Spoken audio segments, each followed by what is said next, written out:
They were here in 2012. They did an overview of the innovation policy then. Now they've come back. They've looked through our system once again. And this time they've included the two programs that we're going to talk about today, the strategic innovation areas and the challenge-driven innovation. So here to give their verdict is Mr. Gernot Hutschenreiter and Mr. Philippe Larrue from OECD. Welcome.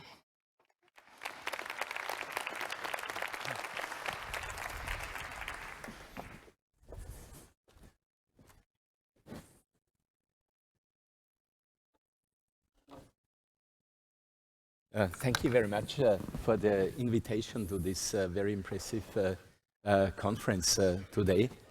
I thought it was a coincidence that just now, when we have the summary of our study that we were completing very recently, we are here at this conference. But knowing the planning capacities of VINNOVA, I'm not sure that was a coincidence. The next slide. Let me just remind you, it was said by our moderator that we were here in Sweden 3 years ago, and we did a review of the Swedish innovation system at that time. We found at that time that Sweden looks back at a highly successful economic and social development.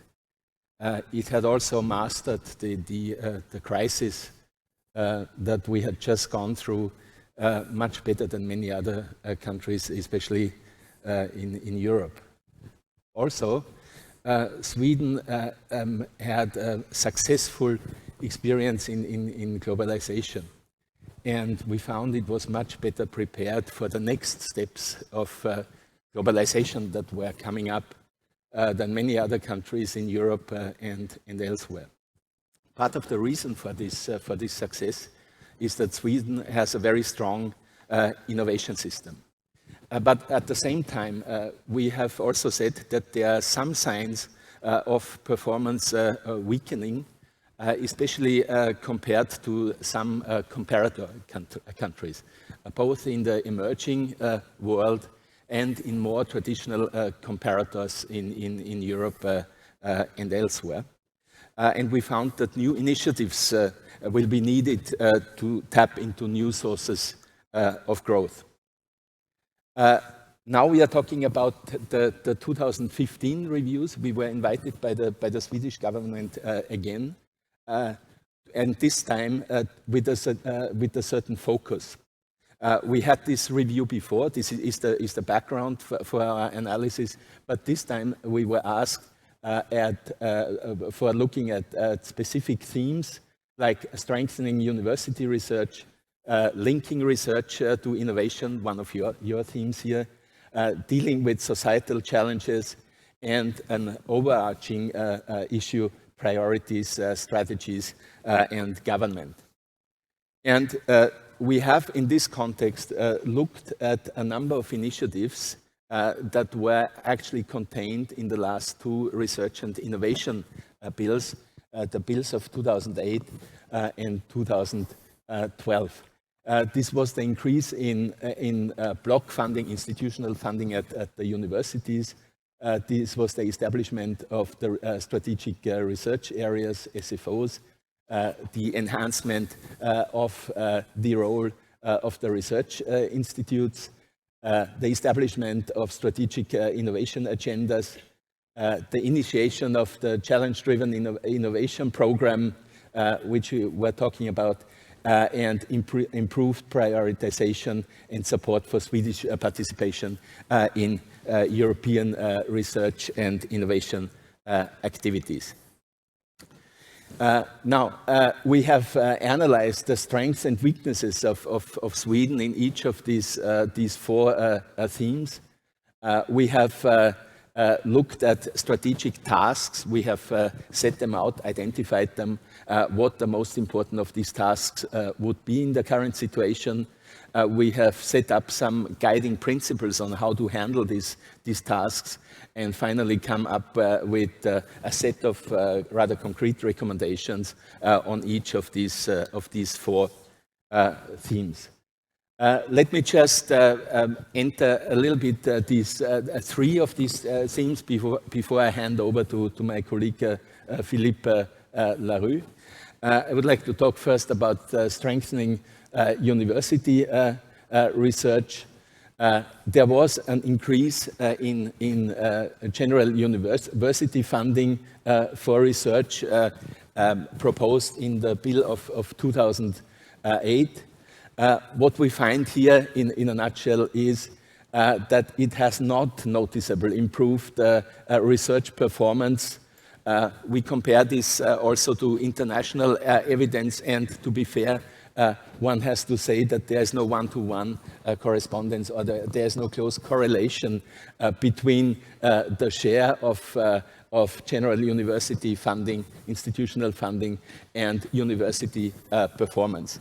For example, Denmark and Switzerland have very high levels of institutional funding and perform very well. But the same is true for the UK with much less institutional funding. What is important is that we found that the effort made after the 2008 bill has not broken the circular link with third-party funding. Often the new funding that came through the general university funds were used to hire new recruits, which again depended in parts on third-party funding, creating a kind of vicious circle. There has also been an interaction, for example, with new performance assessment schemes that also gives preference or gives incentives for new third-party fundings. So you can say there were good intentions to increase the funding, but these various interactions have led to some unintended consequences and results. Next, the strategic research areas scheme. Again, there's been an increase in institutional funding through these schemes. It did allow some universities to build on areas of strength, but many others were not as successful, and we had some doubts overall if this scheme was in fact able to act as a change agent in the system. So what we concluded here is that a weak governance, a lack of strategic leadership and internal allocation at the university level were constraining factors in both instances, and a lack of clear career paths also played a role in the outcomes that we observed. Linking research to innovation. As regards research actors supporting innovation in firms, the research institutes sector in Sweden, which was often debated in various ways, is growing to fulfill a vital role, linking research to innovation. Traditional governance, however, it is argued by some, may limit them to incremental and short-term innovation, which would call for a kind of governance reform in this institute's sector. We also found that there is a lack of differentiation of the research organizations supporting innovation in firms. They are the research institutes, the traditional and local universities, and each of them could play perhaps a more distinct role in this support and collaboration. One issue is a genuine SME service in Sweden. This could be a role in some ways for RISE institutes and the local universities. The strategic innovation areas, important innovation, creating new configuration of research and innovation actors were a result of these strategic innovation areas. This is positive. Its governance arrangement, however, we found allowed or left a little room for the priorities of the states to be reflected in innovation agendas. We'll come to that later. It is too early at this stage to assess its success, but there should be sufficient space for the more disruptive, not just for the incremental. And finally, dealing with societal challenges, there were two absolutely welcome developments. The challenge-driven innovation program is indeed a very welcome demand-driven initiative in response to the Långt declaration that was adopted in 2009. The provision of funds and the establishment of a coordination function has enabled a more strategic approach with regard to public networks in Europe, most of them oriented towards societal challenges. However, the overall response to the Långt declaration remains rather small and rather piecemeal. And we would see actually this as a chance also of branding Sweden to follow up more forcefully to this Långt declaration of 2009. And it is not conceived or located within a coherent cross-government policy framework tackling societal challenges. And I would like to hand over to my colleague Philippe Larrue. Thank you, Gernot, and good morning, everyone. So this fourth theme, priorities, strategies, and governance, is a bit different from the three first ones that Gernot just addressed now, in the sense that this one does not include any of those 6 new policy initiatives. In fact, it cut across the 6 policy initiatives, and that comes from the fact that reviewing those 6 policy initiatives, we came to the understanding that there was structural deficiencies at a higher level that limit the performance of the system. And that higher level is the one of the whole system.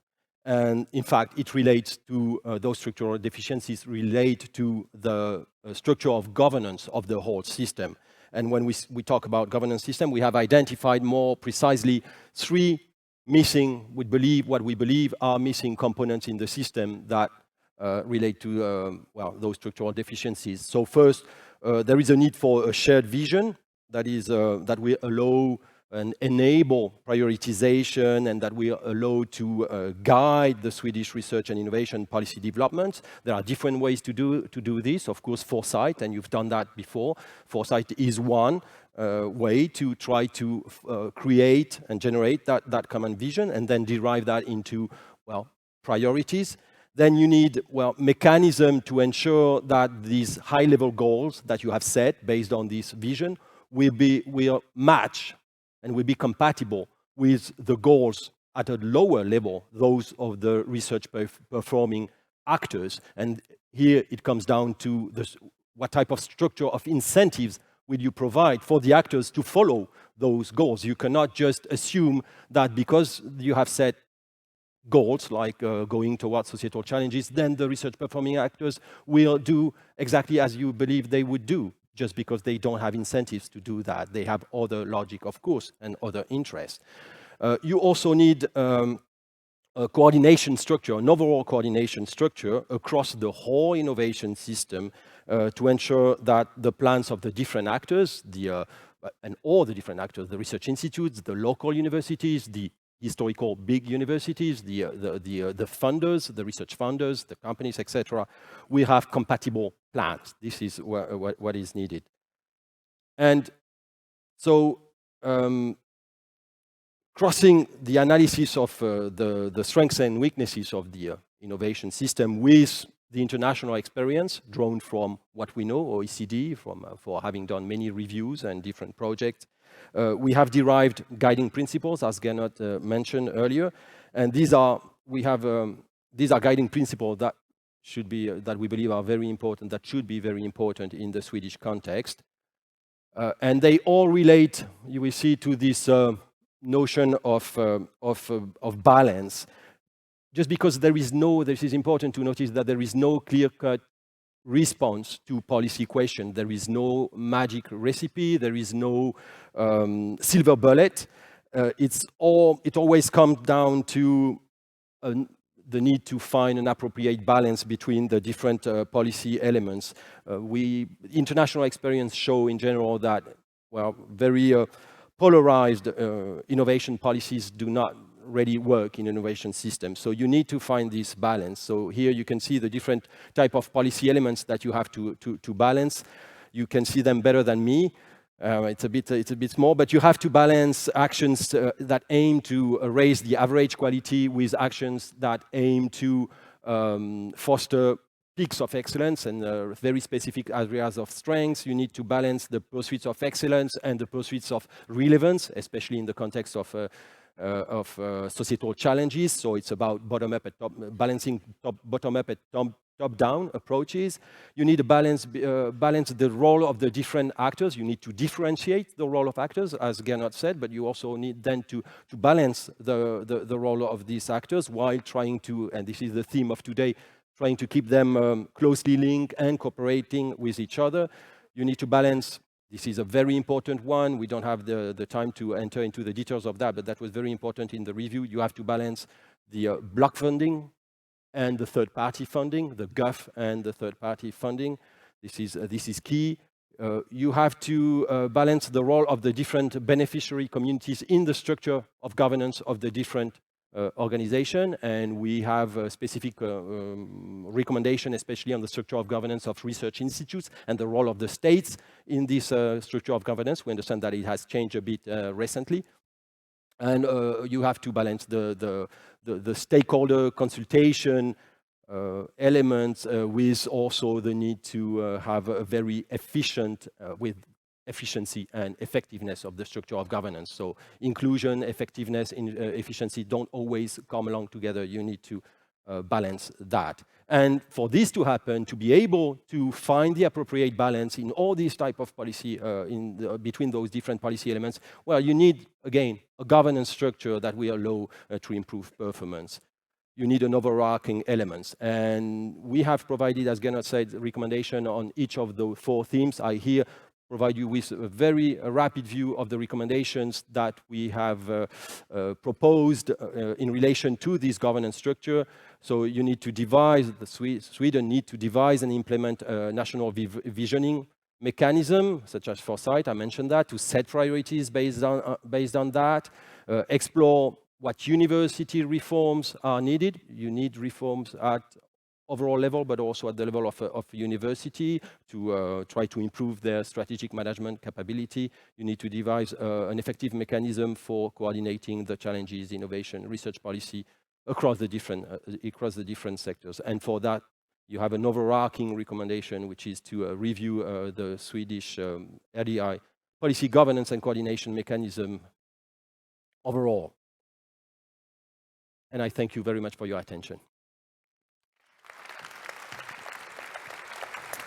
Gentlemen, thank you. Thank you very much for this presentation. Now, Sweden is said to be masters of cooperation. We Swedes, we like to think that we are very good on cooperating. Do you agree with this picture we have of ourselves? I think there are several aspects probably on this. At least it looks to us. If we look at industry-science relations, an important part of the cooperation in the innovation system, I think some of this is very effective.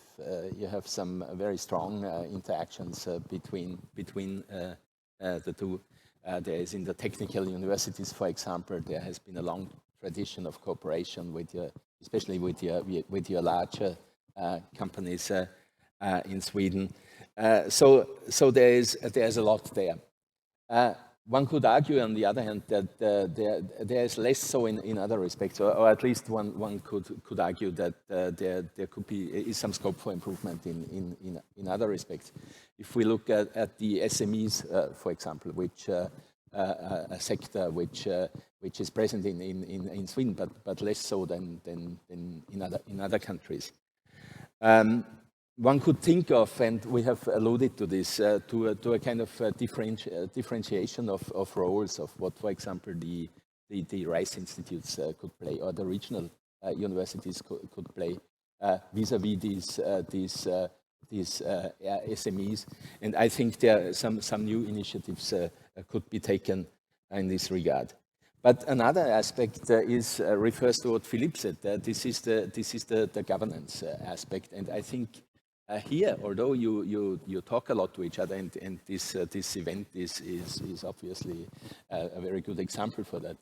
But when we came first to Sweden in 2012, we had the impression that the cooperation between the main ministries in charge was not that strong, and we had also the impression that you have quite many agencies, quite many if we compare this with other countries, which of course creates a lot of need to talk, but creates also quite a bit of fragmentation, which has some impact, because one of the impacts, and I finish with this, is that sometimes the actions of the agencies lack scale. They're quite small, even compared to other countries, the agencies themselves, but also their actions. The projects are sometimes quite small in comparative terms again. So this has some implications, this type of fragmentation, and I'm not sure they can be overcome by talking alone. They probably also need some kind of structural reform. Cooperation. So basically what you say is industry cooperation is good. Small, medium-sized companies could be better together with research institute, universities. The ministers are not very good on cooperating in the government. We will soon hear what the ministers say about this. And also the agencies, small agencies, could maybe use some scale. Interesting. Now, the minister is up here on stage in just a minute. Philippe, what would be your main message to the minister, except that he should cooperate better and more with his colleagues?